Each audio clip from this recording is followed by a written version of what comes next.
She's an easy lover. She'll take your heart, but you won't feel it. She's like no other. Before you know it, you'll be on your knees. Hey,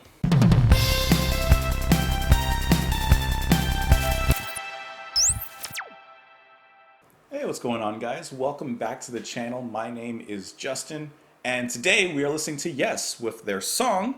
Which song we're listening to? City of Love, off of their album 90125, released in 1983. New hat, glasses on. Figured I'd change my style up a little bit. My wife says that this looks nice, so I figured, if the wife says it looks nice and she likes it, then that's the seal of approval that I need, Hope that you guys are having a lovely day. Thank you so much for being here and joining me on the channel. Without further ado, let's just get into the music. You can join me on Twitter in the comments below. I'm going to take a little sip of this hype juice right here. Hits just right. And this is Yes with City of Love.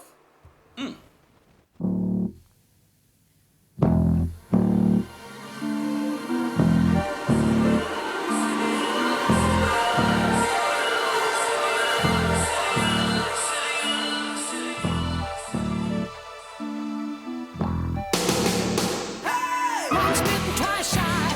No regrets at all. Justice, body smooth, take over. Good girl.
I thought that that was pretty good. I think that that's a perfect single as well. I mean, a lot of this album is great single material, but besides Owner of a Lonely Heart, which is like nice, light, poppy affair, that's cool. This shows a little bit of a heavier side. Not like heavy, but like a little bit of a heavier side of Yes. I love the bum, bum, waiting for the night, we'll be waiting for the night to come. Okay, that's not exactly how it was sung, but the chorus is catchy. The lyrics are fun. I mean, this is catchy. This is good. Now it's funny listening to this because I have to kind of separate my mind from Yes in a sense, right? Like I'm familiar now, of course, with like Close to the Edge, and you know they're more epic stuff, Topographic Oceans even, and so listening to them doing something like this, I have to kind of take it as it is. Yes, it's not Close to the Edge. Yes, it's not that type of music, right? And yet it still retains, to me, and in my opinion, the spirit of Yes. This seems to me like a very clear progression coming off of those albums and off of those songs. And I think taken as it is, sounds cool, sounds great.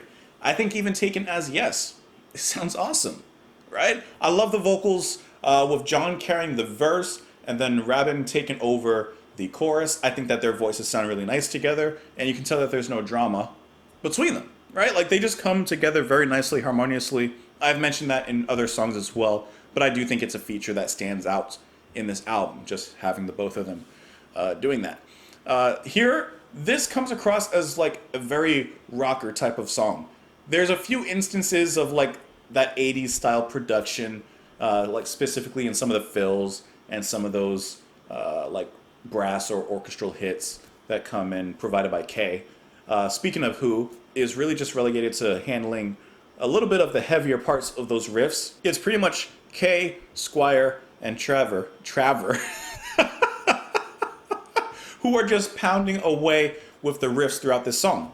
And hey, John even sings with a little bit of bite in his voice in certain parts of this. And even listening to Alan's drums, the way that he's hitting the drums, he's a little bit of a hard hitter, right? He kind of always has been, from what I've heard. It sounds like he's putting power behind what he plays, right? If I could compare, just if I can, for a moment, Bruford and Alan, I think they're both like extremely talented, and I love what they both bring to the band in their times with the band. But Bruford is like a ballet dancer. He's Swan Lake. He just gracefully dances around the drum kit. Alan, in my opinion, he brings the power. He brings the dynamics. He brings like the boom, boom, you know what I mean? He brings the boom. And so I think that his drumming style, as simple as it is in this song, I think it fits really nicely, carries along that guitar and bass riff very nicely. And like I said, Kay comes in with some of those 80s kind of sounds, which I think don't sound so overblown in this track. Get a few instances, but it's not so overblown. And then I think that it all comes together well. I think that this is just a really nice single of a song. I don't know if it was a single. Let's actually look it up really quick just to see. Why not? City of Our Love, or City of Love, rather. I don't see it. No, it doesn't look like it. It looks like the only singles on this album were Owner, Leave It, It Can Happen, and Hold On. So, okay. I thought that this would make a nice single, but, you know, what do I know about music? Let's talk about the lyrics on this one. City of Love, City of Love, City of Love. Once bitten, twice shy. No regrets at all. Justice, body smooth, take over. Good girls, they work the city. Good guys, they spike you hard. How they jive and jingle when you're in their backyard. Okay. Street corner wanderlust, beckoning the good guy. Take this, get that, have a good time. Okay, so I'm kind of getting like falling in love with the city little by little, right? Street corner wanderlust, beckoning the good guy. Take this, get that. The things that you can get from the city, the sights that you can see, the smells that you can smell. He young and tactile, he ready for anything that is. How they jive and jingle, they read the books that gives. We'll be waiting for the night, we'll be waiting for the night to come. I think that, as the title states, it's a city of love, and he's in love with the city. Supervise this good treatment, alternative line by line. Now we're getting into those abstract lines where you know John's writing this, right?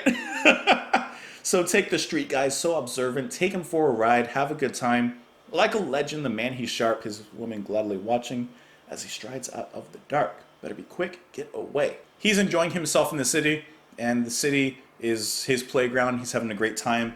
And we're getting all of these messages through the abstract filter that is John's way of writing. Now, let's see if there's actually some sort of other meaning behind this, maybe some inspiration. Looking on Wikipedia, it says that City of Love was inspired by Rabin's visit to Harlem in New York City while on his way to a rehearsal with Foreigner. His taxi arrived at the wrong address in a dangerous part of the area. Rabin started to write an ominous kind of thing, which came easy to him following the experience. What did you guys think, though? You can let me know in the comments below. You can join me on Twitter in the comments, like I just mentioned. And otherwise, I hope you have a lovely day, guys. Thank you for being here. Thank you for spending some time here on the channel with me. I hope you have a wonderful one, and I will talk to you tomorrow. Bye.